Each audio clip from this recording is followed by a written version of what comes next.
Kekerasan adalah tindakan yang dilakukan seseorang atau kelompok untuk melukai atau menguasai orang lain baik secara fisik maupun verbal. Kekerasan tidak hanya bersifat langsung namun juga dapat bersifat struktural, yaitu ketika sistem sosial menindas suatu individu atau kelompok tertentu. Kekerasan bisa terjadi di mana saja, di tempat kerja, di rumah, di jalan, bahkan di digital. Tanpa disadari, sikap kasar, perundungan, bahkan ketidakberanian kita dapat melukai orang lain.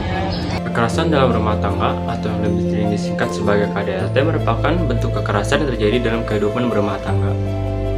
KDRT umumnya dilakukan oleh suami istri sah atau pasangan yang serumah. Kekerasan ini dapat menimpa anak kecil bahkan lansia, yang dapat berupa kekerasan fisik maupun verbal, dilatar belakangi oleh emosi, masalah ekonomi, dan lain-lain.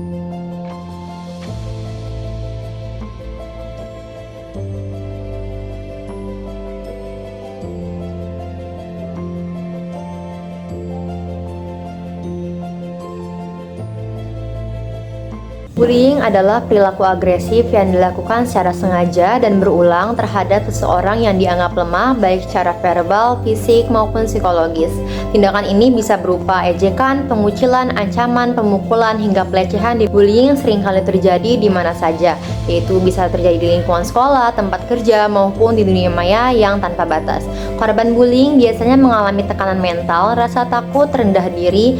Dalam beberapa kasus, bullying bahkan bisa mendorong korban pada tindakan ekstrim seperti menyakiti diri atau bunuh diri. Masyarakat yang damai adalah fondasi bagi kesejahteraan bersama. Untuk menciptakan lingkungan yang harmonis, pencegahan kekerasan harus menjadi prioritas utama.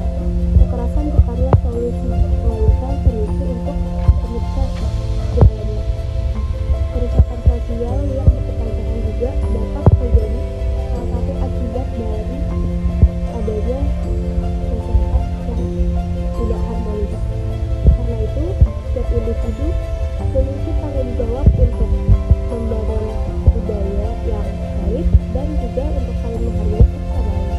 Masyarakat yang damai bukan hanya tentang tidak adanya pertengkaran, tapi bagaimana cara kita menghormati satu sama lain, mendengar sebelum menghakimi, dan mencari solusi tanpa adanya kekerasan.